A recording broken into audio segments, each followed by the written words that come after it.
નમસ્કાર નમસ્કાર નમસ્કાર ધોરણ 7 ના વિદ્યાર્થી મિત્રો. તો નવા વર્ષની અંદર નવા સેમેસ્ટરમાં આપ સર્વે વિદ્યાર્થી મિત્રોનું અમારી ચેનલ ગુરુ જ્ઞાન શાળા તરફથી આપ સર્વેનું અમારી ચેનલ ઉપર હાર્દિક હાર્દિક હાર્દિક સ્વાગત છે. તો વિદ્યાર્થી મિત્રો, આજના આ વિડીયોની અંદર આજે આપણે જે તમારી દિવાળી પછીનો જે અભ્યાસક્રમ છે એટલે કે સત્ર 2 નો અભ્યાસક્રમ, એની અંદર સંસ્કૃત વિષયની અંદર સૌપ્રથમ આપણું ચેપ્ટર નંબર 1 જે છે, આપણું કાવ્ય નંબર 1 પ્રહેલિકા, એનું આજે આપણે સ્વાધ્યાયનું સંપૂર્ણ સોલ્યુશન આ વિડીયોની અંદર જોવાના છીએ. તો વિડીયોને આપણે છેલ્લે સુધી સ્કીપ કર્યા વગર પૂરેપૂરો જોવાનો છે. અને ધોરણ 7 ના તમામ વિડીયોઝ જોવા માટે અને હવે પછી જે આવનારી તમારી વાર્ષિક પરીક્ષા છે એના પણ વિડીયો જોવા માટે અમારી ચેનલને જો તમે હજુ સુધી સબસ્ક્રાઇબ ના કરી હોય તો અચૂકથી સબસ્ક્રાઇબ કરી દેજો અને તમારા બીજા મિત્રો સુધી પણ શેર કરજો, જેથી કરીને તે મિત્રોને પણ સારો એવો લાભ થઈ જાય. તો ચલો વિદ્યાર્થી મિત્રો, આપણે તમારો વધુ ટાઈમ વેસ્ટ નહીં કરીએ, આપણે સ્વાધ્યાયનું સોલ્યુશન સ્ટાર્ટ કરી દઈએ.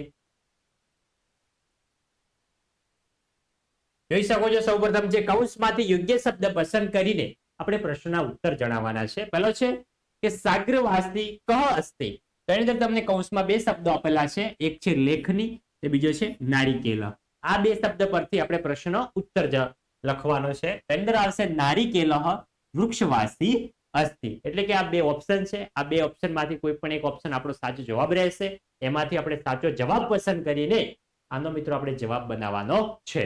બીજો છે કા સ્ત્રી દેહ વિવર્જિતા અસ્તિ. એની અંદર શું આવશે? એની અંદર મિત્રો સાચો જવાબ આવશે છોટિકા. એટલે કે છોટિકા દેહ વિવર્જિતા અસ્તિ. જે આપણો જવાબ આવશે એ ફર્સ્ટમાં આવશે, બાકી જે હશે એ સેમ ટુ સેમ આવશે અને પાછળથી પ્રશ્નાર્થ ચિહ્ન નીકળી જશે. એકદમ સિમ્પલ છે. આગળ વધીએ. ત્રીજો કે કા કૃષ્ણમુખી અસ્તિ. તેની અંદર આવશે લેખની. લેખની કૃષ્ણમુખી અસ્તિ. અને વિદ્યાર્થી મિત્રો, ધોરણ 7 ના આપણા વોટ્સઅપ ગ્રુપની અંદર પણ જો તમે હજુ સુધી જોઈન ના થયા હોય તો વિડીયોના ડિસ્ક્રિપ્શન બોક્સમાં તમને અમારા વોટ્સઅપ ગ્રુપની પણ લિંક આપેલી છે. તો ગ્રુપની અંદર પણ તમે અચૂકથી ભૂલ્યા વગર જોઈન થઈ જજો. નેક્સ્ટ આગળ જોઈએ ચોથો કે કહ પર પાદેન ગચ્છતિ. એની અંદર છે નારિકેલ ને પાદરક્ષક. તેની અંદર શું સાચો જવાબ આવશે? તો એની અંદર સાચો જવાબ આવશે કે પાદરક્ષક પર પાદેન ગચ્છતિ, જે આપણો રાઈટ આન્સર રહેશે. આગળ વધીએ. હવે આગળ છે પાંચમો કે કસ્તુરી કસ્માત જાય તે. કસ્તુરી ક્યાં જાય છે? એની અંદર મિત્રો તમે જોઈ શકો છો કસ્તુરી મૃગાત જાય તે. કસ્તુરી મૃગાત જાય તે, જે આપણો રાઈટ આન્સર રહેશે. નેક્સ્ટ આપણે આગળ વધીએ. અહીંયા સુધી આપણો પ્રશ્ન નંબર 1 પૂર્ણ થાય છે. આગળ જઈએ.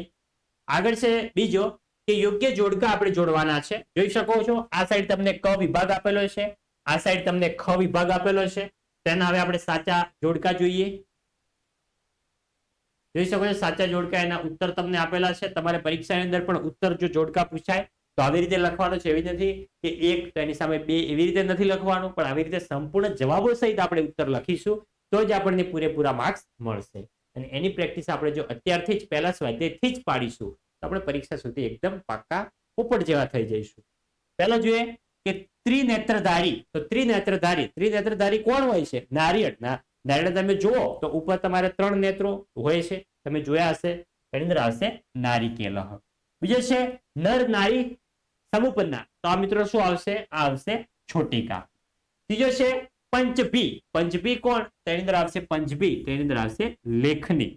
આગળ જોઈએ ચોથો શિલાભક્ષી. શિલાભક્ષી જે આપણે આગળ પ્રશ્ન નંબર 1 માં પણ જોયા. તો શિલાભક્ષી તેમાં શું આવશે? એમાં આવશે પાદરક્ષક. પાંચમો છે કાતર યુદ્ધે. તો કાતર યુદ્ધે તો એમાં શું આવશે? તો એમાં આવશે પલાયન કરોતિ, જે આપણો રાઈટ આન્સર થઈ જશે. તો આપણે નેક્સ્ટ આગળ વધીએ મિત્રો. આગળ જઈએ. હવે આગળ છે ત્રીજો કે નીચેના ઉદાહરણ મુજબ અન્ય શબ્દ આપણે બનાવવાના છે. સૌપ્રથમ ઉદાહરણ જોઈ લઈએ. તો ઉદાહરણ છે વૃક્ષવાસી. તો વૃક્ષવાસીની જગ્યાએ આપણે એવા શબ્દો મૂકવાના છે જેની પાછળ વાસી શબ્દ જો આપણે લગાવીએ તો મિત્રો એનો અર્થ સારો એવો થાય. જોઈ શકો છો અહીંયા વૃક્ષવાસી છે, તો બીજા શબ્દ અહીંયા શું લઈ લીધો? અહીંયા લઈ લીધો વન. તો વન પાછળ વાસી લગાવીએ તો એક પણ એક યોગ્ય શબ્દ થઈ જાય. એમાં આવશે વનવાસી. પછી ગૃહ લઈને વાસી લગાવ્યો તો આવશે ગૃહવાસી. સ્વર્ગ લઈને વાસી, તેમાં આવશે સ્વર્ગવાસી. હવે એવા આપણે બીજા શબ્દો જોઈએ. તો બીજા છે શૂલપાણી. શૂલપાણી. તેની અંદર બીજો જોઈ શકો તમે ચક્ર, તો ચક્રપાણી. શસ્ત્રપાણી ને કમલપાણી. ચક્રપાણી એટલે કે ચક્રને ધારણ કરનાર, શસ્ત્રપાણી શસ્ત્રને ધારણ કરનાર, કમલપાણી એટલે કે કમળને ધારણ કરનાર. કમળને કોણ ધારણ કરે છે? જે આપણા દેવોના ગુરુ છે બ્રહ્માદેવ, તે મિત્રો ધારણ કરતા હોય છે. ત્રિનેત્રધારી 3 આંખો વાળા, તેની અંદર મિત્રો શું આવશે? રક્તમુખધારી, પછી છે ગોરમુખધારી અને છે હાસ્યમુખધારી એટલે કે હંમેશા હસતું મોઢું રાખનાર. અહીંયા છે 3 આંખો વાળા. જોઈ શકો છો અલગ અલગ તમને ધારી શબ્દો લગાવેલા છે યોગ્ય.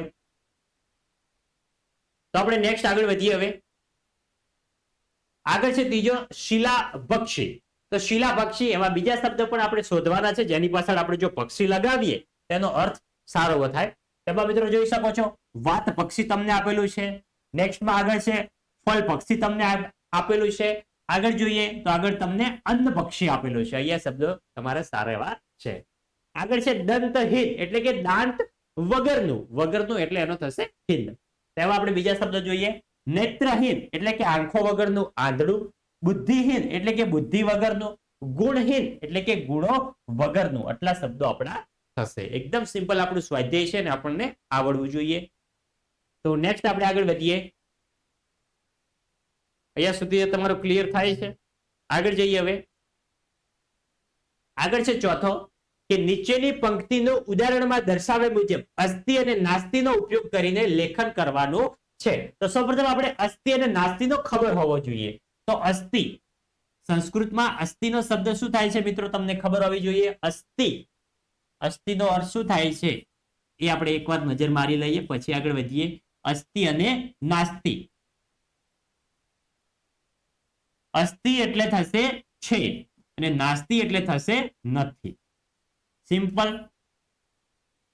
સિમ્પલ અર્થ છે. અસ્તિ એટલે છે, નાસ્તિ એટલે નથી. આટલા આપણને અર્થ યાદ હોય તો આપણે સ્વાધ્યાય એકદમ આ પ્રશ્ન એકદમ સિમ્પલ થી સોલ્વ કરી શકીએ. એટલે છે વૃક્ષવાસી ન ચ પક્ષીરાજ. તેમાં મિત્રો આપણે અસ્તિનો પણ ઉપયોગ કરવાનો છે અને નાસ્તિનો પણ ઉપયોગ કરીને જવાબ બનાવવાનો છે. તો વૃક્ષવાસી અસ્તિ કિંતુ પક્ષીરાજ નાસ્તિ. અહીંયા જોઈ શકો છો ન ચ લગાવેલો છે. ન એ નકારમાં ઉપયોગ થાય છે તો આપણે નાસ્તિ લગાવવો પડે. તો પક્ષીરાજ છે, જોઈ શકો છો વૃક્ષવાસી છે પરંતુ પક્ષીરાજ નથી. બીજો છે ત્વગ શસ્ત્રધારી ન ચ સિદ્ધ યોગી એટલે કે ત્વગ શસ્ત્રધારી અસ્તિ કિંતુ સિદ્ધ યોગી નાસ્તિ. એકદમ સિમ્પલ છે, સમજવાનું છે તમારે.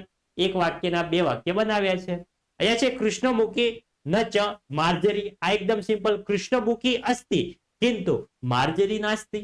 ચોથો છે દ્વિજીહા ન ચ સમીરપણી. તેની અંદર આવશે દ્વિજીહા અસ્તિ કિંતુ સમીરપણી નાસ્તિ, જે આપણો રાઈટ આન્સર થઈ જશે.